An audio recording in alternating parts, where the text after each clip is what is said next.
یہ مہنگائی، غربت اور بے روزگاری کا جو سونامی پاکستان کے عوام اس کی تکلیف میں ہے، وہ ہم سب کی طرف دیکھ رہے ہیں کہ ہم ان کو ان مشکلات سے نکالیں. اور وزیر اعظم صاحب نے بھی اپنے تقریر میں اپنے منصوبے کے بارے میں بات کی. قائد حزب اختلاف نے اپنے موقف ان ایشوز پہ ضرور بات کیا، مگر پاکستان کے عوام کو وہ پوائنٹ نہیں پہنچ سکا. اس لیے افسوس کے ساتھ چاہے وہ اس طرف کے بیک بینچرز تھے یا اس طرف کے بیک بینچرز تھے، وہ دونوں صاحبان کی تقریر کے دوران احتجاج کر رہے تھے. دوسرا، قائد حزب اختلاف احتجاج کر رہا ہے کہ اس کے سپیچ جو ہے وہ پی ٹی وی پہ نہیں دکھایا گیا.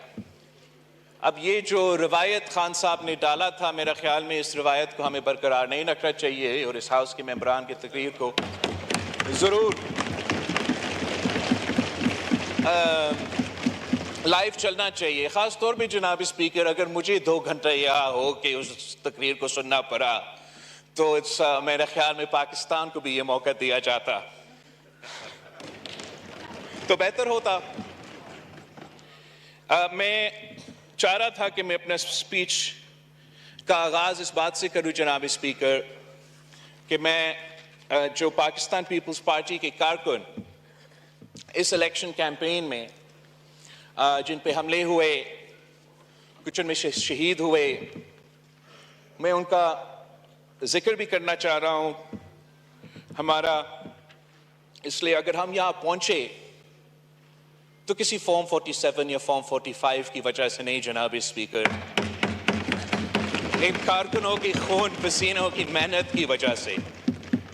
اور میرے جماعت کے کارکن جیسے کہ کراچی کے شہید عبدالواحد اوان، شہید صابر مکسی اور شہید عبدالرحمان نے اپنی جانوں کی قربانی دی ہے تاکہ ہم اس ہاؤس پہ پہنچ سکے.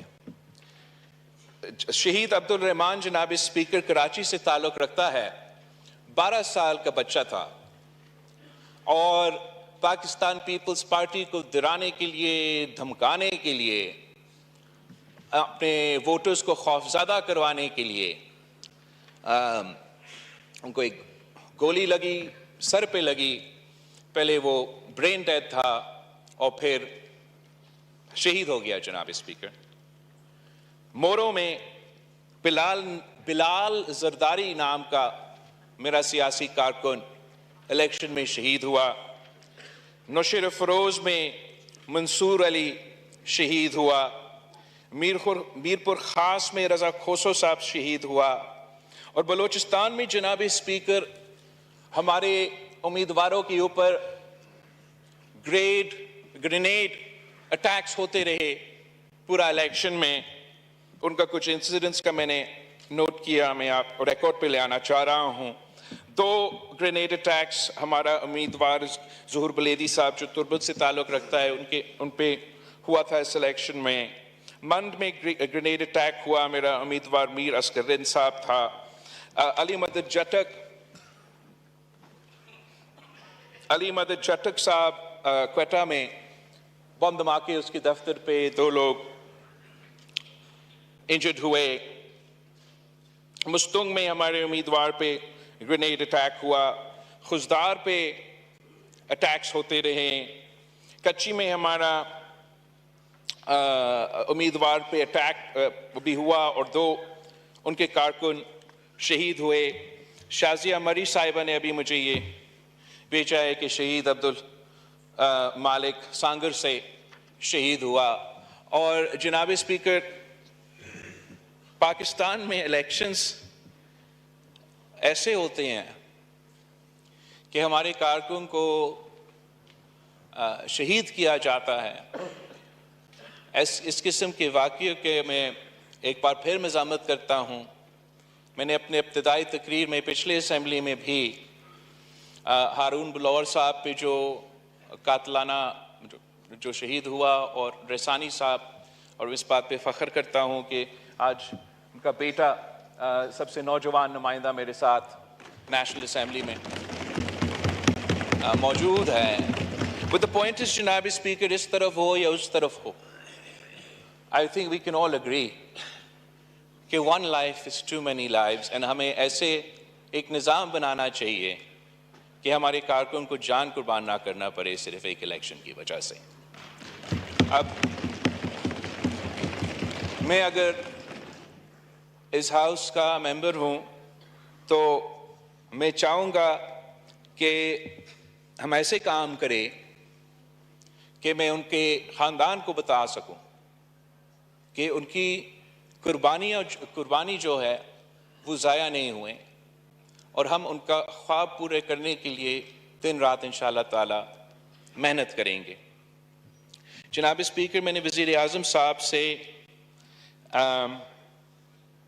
پہلے میں مبارکباد دوں وزیر اعظم صاحب کو, قائد حزب اختلاف کو, چیف منسٹر پختونخوا علی امین گندپور صاحب کو, چیف منسٹر پنجاب مریم شریف صاحبہ کو, چیف منسٹر سندھ مراد علی شاہ صاحب کو, چیف منسٹر بلوچستان سرفراز بھگٹی صاحب کو, کہ آپ سب اپنے عہدے پہ منتخب بھی ہوئے ہیں اور پورا ملک, اس ملک کے عوام آپ کی طرف دیکھ رہے ہیں کہ اس کرائسس میں, اس بحران میں آپ سب کو وہ کردار ادا کرنا پڑے گا کہ ہم پاکستان کو بچائیں, پاکستان کی جمہوریت کو, پاکستان کی معیشت کو اور پاکستان کی وفاق کو.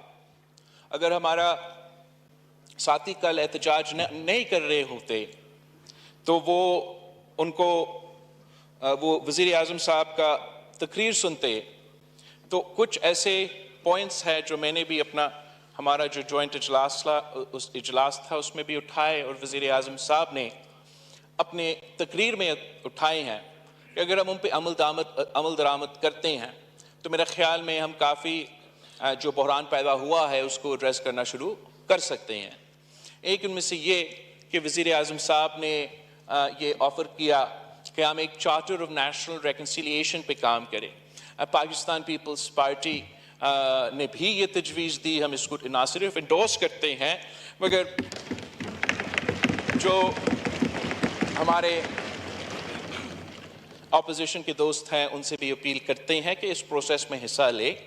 آپ اگر ہم ایک ایسا نظام بنا سکتے ہیں جہاں ہم سب اگری کرتے ہیں کہ رولز آف دا گیم کیا ہے, کوڈ آف کنڈکٹ کیا ہے.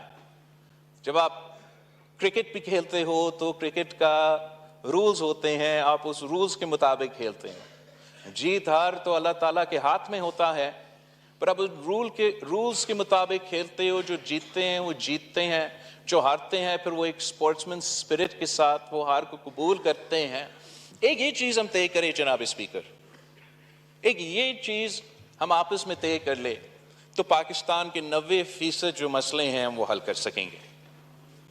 دوسرا جو بات کی گئی وہ چارٹر آف دی اکانومی کی بات کی گئی.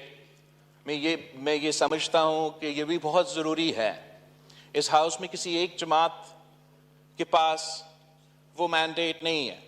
پاکستان کے عوام نے ایسا فیصلہ سنایا ہے جہاں آپ کو مجبوراً مل بیٹھ کے فیصلے کرنے پڑیں گے. کوئی ایک جماعت فیصلہ نہیں کر سکتے. آپ کو اپنے تمام نیشنل اسمبلی کے ریزرو سیٹس مل بھی جائے, آپ یہ کرسی نہیں سنبھال سکتے پاکستان پیپلز پارٹی کے ووٹس کے بغیر. پاکستان کے عوام ہمیں یہ پیغام بھیج رہے ہیں کہ ہمارے لڑائیوں سے وہ تھک چکے ہیں. اگر وہ چاہتے وہ کسی ایک جماعت کو اکثریت دلوا سکتے تھے. چلے اب نہیں دیا تو اگر دیتے تو حکومت ان کا ہوتا.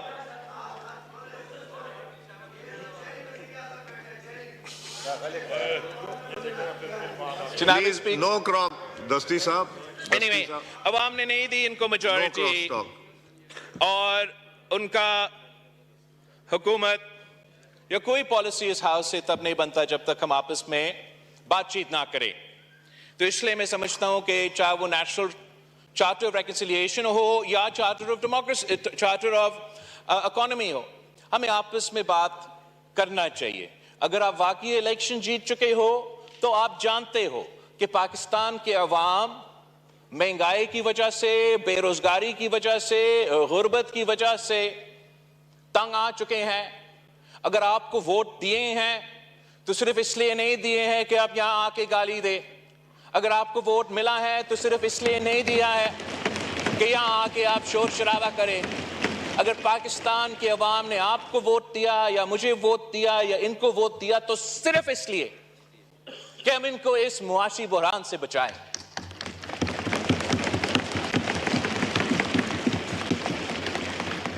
میں 6 سال پہلے 5 سال پہلے 10 kilograms of wheat flour would cost less than 400 rupees. Today it costs more than 1,400. Similarly, prices of milk, edible oil, dal have all increased by 113%, 217%, 353% respectively. اور یہ تمام اس لیے میرے عوامی معاشی معاہدے جو میں نے الیکشن میں استعمال کیے اس میں سے یہ اب سب تمام پرانے نمبرز ہوں گے، اس سے بھی زیادہ ہوگا. 8 سال 9 سال پہلے a poor family with a joint income of 35,000 rupees could buy sufficient amounts of atta, edible oil, milk and other food items to provide nutritious food to their families, afford a 2-room house and put their children through school, and have enough savings for either a medical emergency or recreation. آج کا مطلب 1 سال پہلے جب میں نے یہ document لکھا تھا, the same family would need a joint income of 70,000 rupees to fulfill those needs. Pakistan کے عوام جائے تو کہاں جائے جناب اسپیکر؟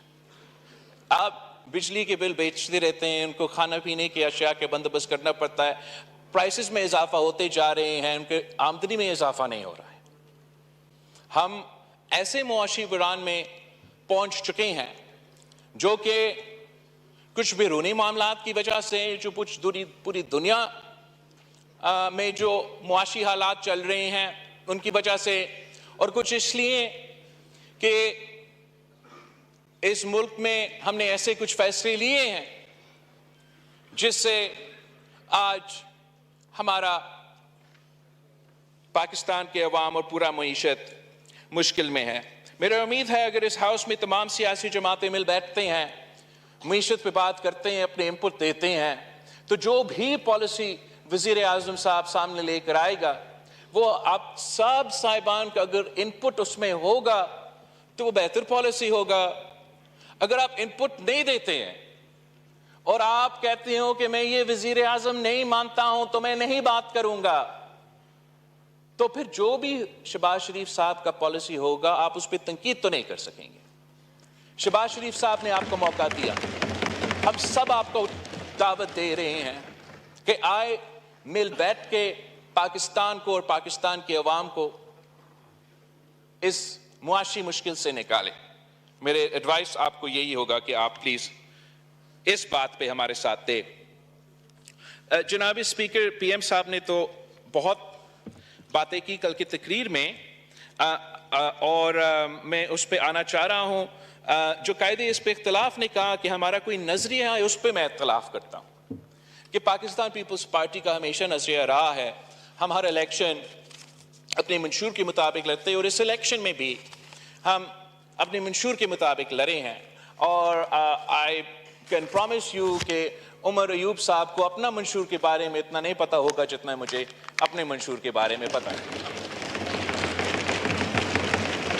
اب میں اس بات سے بہت خوش ہوں کہ اتنا لمبا الیکشن کیمپین کے بعد تقریباً تمام سیاسی جماعتیں اگر اس پہ سارے پوائنٹس پہ میں نہیں تو 80% جو عوامی معاشی معاہدے میں پوائنٹس تھے اس پہ آ چکے ہیں.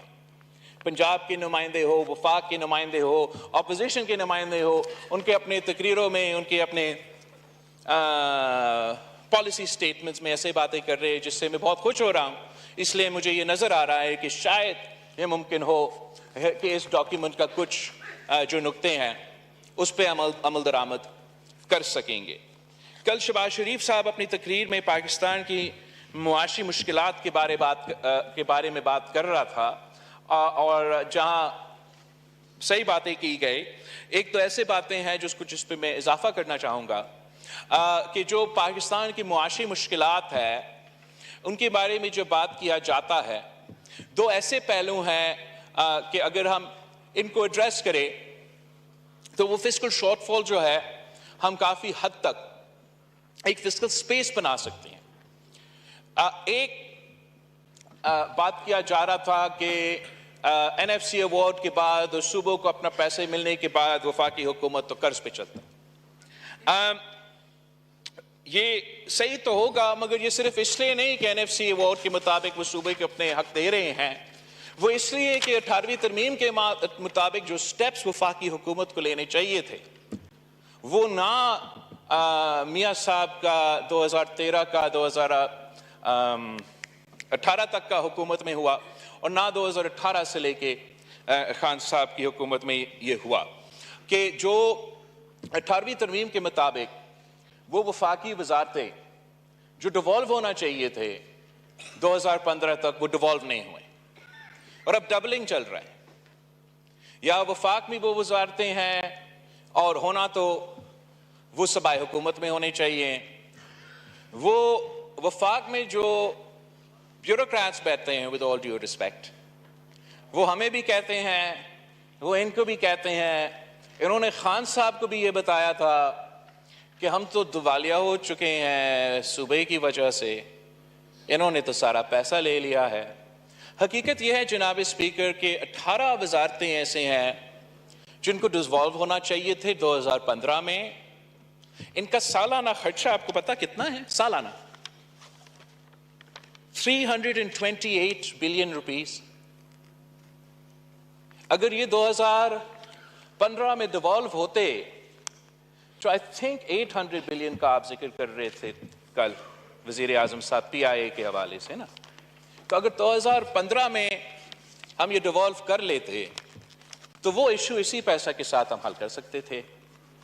آج بھی آپ کا حکومت بننے جا رہا ہے, اس حکومت میں پاکستان پیپلز پارٹی کے وزراء نہیں ہوں گے. اگر ہم ہوتے تو 9-10 وزارتیں تو ہم لے لیتے. تو میں آپ آ جائے تو ہم بھی آ جائیں گے بھائی.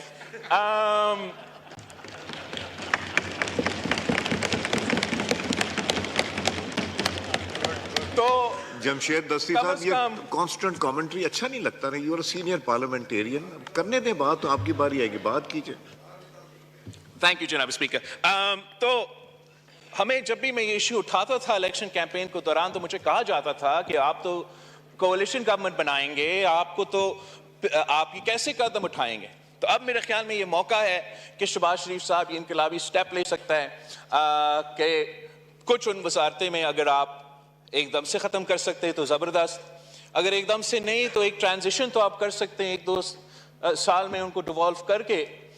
جو تھوڑا بہت کوآرڈینیشن وفاق کو ویسے ہی کرنا چاہیے وہ آپ یہ آئی او سی کیا ہے وزارت انٹر پروونشل کوآرڈینیشن, وہ وزارت کو کام کر سکتا ہے. دوسرا جو میں بہت خوش ہوں شہباز شریف صاحب نے جب کل کہا کہ جو سبسڈیز فرٹیلائزر کمپنیز کو دیے جاتے ہیں وہ ہم ڈائریکٹلی کسانوں کو دیں گے. یہ ہمارا 10 نکاتی ایجنڈا میں موجود تھا, اس اسٹیپ کو ہم ویلکم کرتے ہیں. مگر جناب اسپیکر, یہ فرٹیلائزر کمپنیز کو, یہ بجلی گھروں کو اور بیسکلی امیروں کو ہم سبسڈائز کرتے ہیں, وفاقی حکومت سبسڈائز کرتے ہیں. اور اگر آپ اس کو ٹیلی کرتے ہیں تو سالانہ 1500 ارب ہمارا ایلیٹ سبسڈی اس ملک ہے جناب اسپیکر. تو یہ فرٹیلائزر سبسڈی جو سیدھا کمپنیز کو جاتے ہیں وہ ہم بند کر لے, باقی پورا نہیں تو آدھا آپ بند کر لے. We can't afford to be a social welfare state for the rich جناب اسپیکر. آپ یہ 2 کام, وزارتیں بند, سبسڈیز بند کر دیتے ہو, تو جو ہم اب معاشی بحران کا مقابلہ کرنا جا رہے ہیں، امید یہ ہے کہ آپ کے پاس پھر وہ سپیس ہوگا کہ وہ جو ریلیف، چاہے ہمیں یا آپ یا ان کو جو ووٹ ملے، وہ ریلیف کا جو مطالبہ پاکستان کے عوام کر رہے ہیں، امید ہے کہ آپ کے پاس اتنا گنجائش ہوگا کہ آپ کو پھر ریلیف، جیسے اپنے کسانوں کے لیے اعلان کیا، اسی طریقے سے اگر ہم بجلی میں وہ ٹرانسلیشن کرے جس پہ شہباز شریف صاحب اور میں جو ساتھ کیبنٹ میں تھے، وزیر اعظم تھا، تو جیسے ہم بات کرتے تھے کہ ہمیں صوبے کو یہ سپیس دینے چاہیے، سپورٹ دینے چاہیے کہ وہ سولر انرجی کی طرف جائے. اب اس تمام ہیلتھ کی بات ہوئی، تعلیم پہ آپ نے بات کی، آپ کے پاس وہ فسکل سپیس اگر ہوگا تو پھر آپ صوبائی حکومتوں کو ان جگہوں میں سپورٹ کر سکیں گے اور ہم پاکستان کے عوام کو وہ ریلیف دے سکیں گے. تیسرا جو ایک میرا سجیشن ہوگا وزیر اعظم صاحب کے لیے کہ ہم نے جب sales tax on services devolve کیا تو تمام صوبے، پہلے صوبہ سندھ نے بنایا SPR، پھر پنجاب، KP اور بلوچستان نے بھی اپنے پروونشل ریونیو بورڈز بنائے، اور تمام صوبے کے پروونشل ریونیو بورڈز کا جو سیلز ٹیکس آن سروسز کا کلیکشن ہے وہ وفاقی حکومت کا کلیکشن کو ڈیفیٹ کرتے ہیں. ہم پرفارم کرتے ہیں اور FPR ہر بار فیل ہو جاتا ہے. ایک اور سیلز ٹیکس آن گڈز ہے، وہ سیلز ٹیکس آن گڈز اب تک وفاقی حکومت کی FPR کلیکٹ کرتا ہے.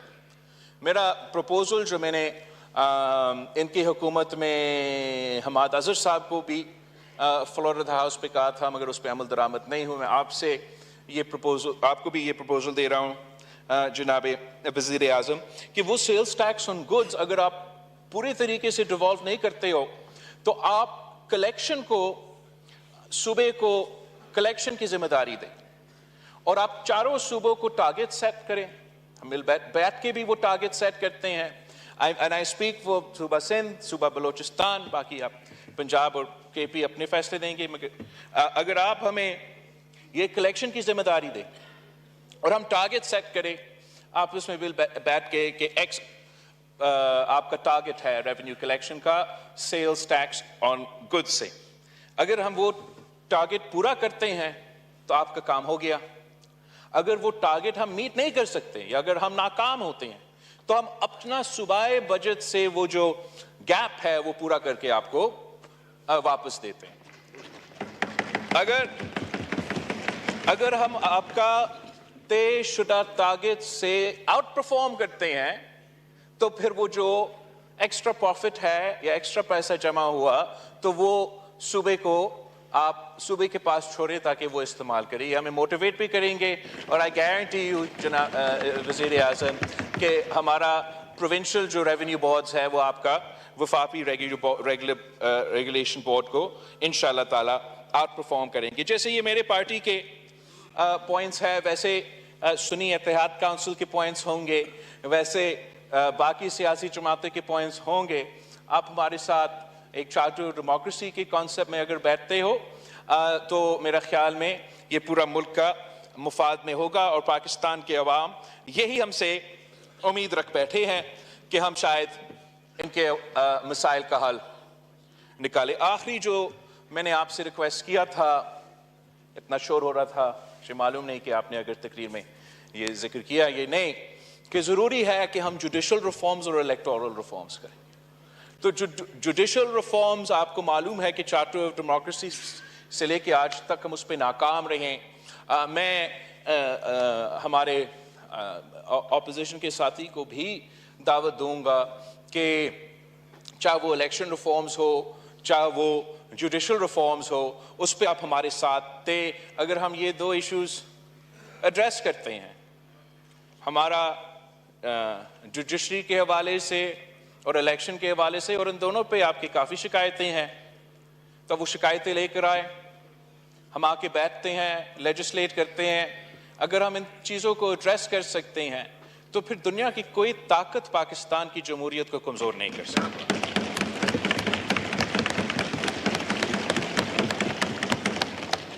رہی بات جناب اسپیکر الیکشنز کی، اور